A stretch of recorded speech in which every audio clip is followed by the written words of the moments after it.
Seperti menggali sumur. Lihat penggali sumur. Begitu ada batu, terus saja dia upayakan supaya batu bisa ditembus. Tidak pindah ke yang lain. Karena apa? Ketika dia tergoda, udah pindah ke yang lain aja. Ini ada batu. Orang ya penggali sumur, dia sudah punya pengalaman. Ketika pindah ke sana pun siapa tahu dapat batu yang lebih besar. Maka dia nggak pindah, hantam saja terus. Sampai akhirnya bertemu dengan air. Begitu bertemu air, semua kotoran yang ada pada tubuhnya dilumatkan sama air. Bersih badannya. Itulah kalau belajar selesai. Nah belajar kayak kutu loncat. Iya. Baru sebulan 2 bulan belajar dengan saya, besok udah ngilang. Udah ada di tempat lain lagi. Belajar yang berbeda lagi. Reka mana? Itu karena terburu-buru. Ingin cepat bisa. Ingin cepat sakti. Ingin cepat kaya. Ya. Makanya saya sering bertanya. Kalian bertemu dengan saya mau apa? Ya kebetulan katanya ya. Saya usaha bangkrut, keluarga bangkrut. Terus saya ingin belajar sama ya guru. Saya bilang, kalau kamu tetap bangkrut belajar dengan saya, kamu akan menghujat saya. Kalau belajar dengan saya ingin membebaskan bangkrut, saya nggak terima. Tapi kalau ingin belajar dengan saya ingin kenal jati dirimu yang sebenarnya, hadiahnya nanti bangkrutnya hilang, saya terima. Itu niat. Jadi kalau niat awal belajar ya meniti ke dalam diri, ingin bengar, ingin sakti, udah nggak usah ketemu saya. Saya tidak akan mengajarkan itu. Saya akan mengajarkan kamu jadi manusia biasa, tidak mengajarkan kamu jadi manusia luar biasa. Di baledog getihan belajar dengan saya. Di kadek rahet belajar dengan saya. Saya tidak akan mengajarkan ilmu-ilmu yang kayak gitu ya, digolok gak mempan. Buat apa ilmu itu? Ilmu yang kayak gitu ya, itu hanya dipelajari oleh orang-orang yang takut karena dia mau melakukan kejahatan. Makanya orang yang digolok gak mempan tinggalnya di mana? Pasti juga di terminal. Orang yang baik tidak pernah takut. Karena apa? Dia tidak pernah belajar digolok tidak mempan. Dia belajar gimana caranya supaya orang lain gak ada yang ngegolok sama dia. Itu ilmu yang benar itu. Itu namanya ma'rifat rububiyah. Itu ma'rifat akhlak namanya. Salah alamat kalau belajar dengan saya ingin sakti. Salah alamat. Belajar sakti cari aja ilmu-ilmu rendahan. Dan sekarang ini masyarakat kita kan tertipu. Dikiranya orang yang sakti itu belajar ilmu tinggi. Orang yang sakti itu orang yang tidak siap untuk mengalami perubahan. Makanya orang sakti pasti didatangi oleh orang-orang yang mengalami inersia mental. Yang ingin jadi pejabat terus menjabat seumur-umur. Pasti orang sakti mendatangi yang begitu. Makanya saya gak laku. Gak pernah ada yang datang sama saya. Karena apa? Kalau datang sama orang sakti, nih baru 1 periode. Kehoyong Bapak kalau bisa 10 periode. Insya Allah Pak, siapkan aja kambing hitam, ayam hitam. Iya. Yang diminta juga kabeh poek. Syaratnya aja udah gelap semua kok. Betul nggak? Nggak sadar kalau itu adalah kegelapan. Kalau datang sama saya, paling juga Pak, hidup itu berubah Pak, bahkan akan berakhir.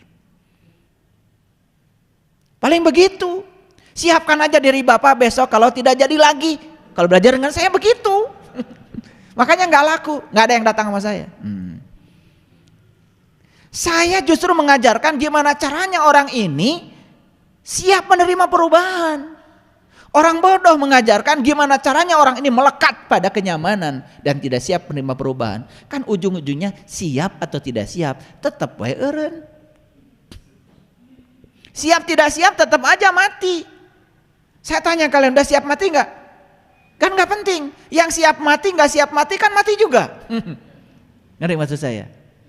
Bedanya kalau orang yang siap mati ya itu kan lebih tenang. Itu aja kok. Nah ini ilmu yang tinggi nih, ilmu akhlak namanya itu. Tapi ini tidak ada peminatnya. Kalau ilmu-ilmu kesaktian saya buka, ya, disilet temempan, pasti jutaan yang datang ke saya. Betul nggak? Jutaan yang datang ke saya. Apalagi diimplik-implikan dia bawa. Penghar ngadadak. Pasti datang itu. Semua orang pasar datang semua ke saya. Gimana caranya supaya dagang laku?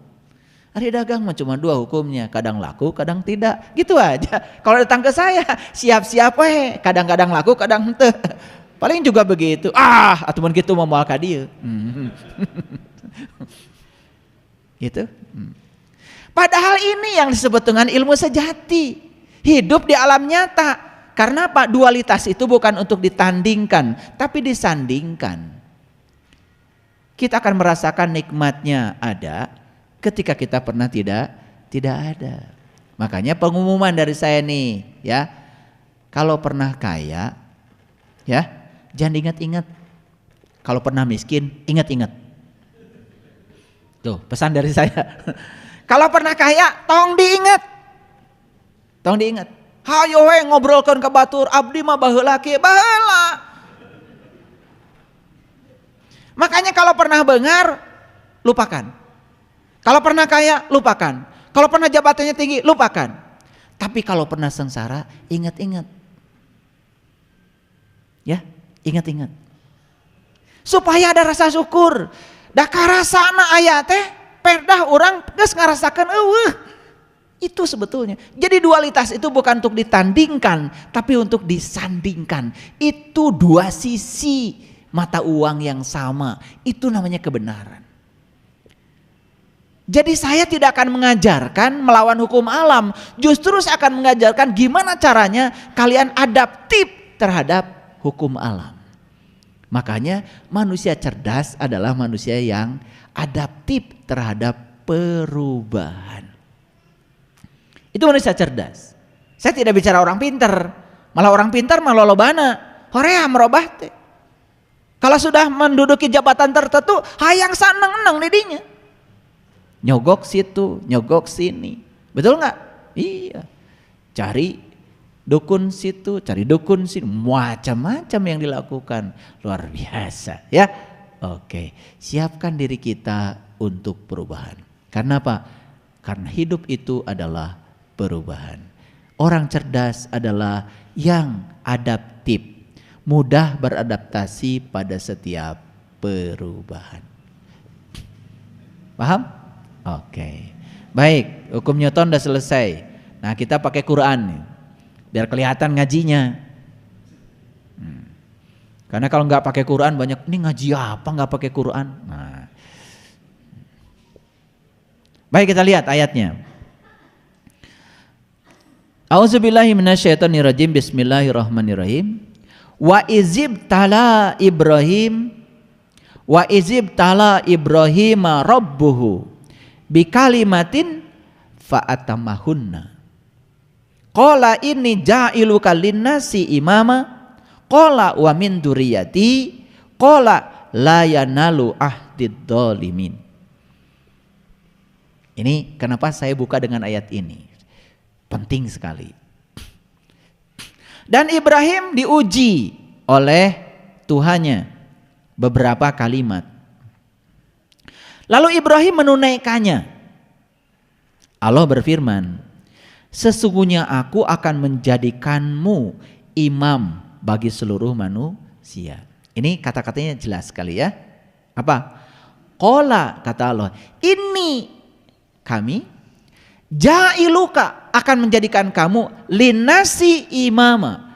Kami akan menjadikan kamu imam bagi seluruh manusia. Ini janji Allah kepada Ibrahim. Jadi Allah berjanji kepada Ibrahim, aku akan jadikan kamu imam bagi seluruh manusia. Ibrahim nawar. Qala, kata Ibrahim, wa min dzurriyyati, bagaimana dengan anak cucuku? Nah, makanya ada doa yang bagus kan dari Nabi Ibrahim, ya. Nabi Ibrahim itu kalau doa bukan hanya untuk dirinya sendiri, termasuk anak cucunya. Satu yang dipaksa oleh Nabi Ibrahim kepada Tuhan apa? Minta dijadikan dia sebagai ahli sholat beserta anak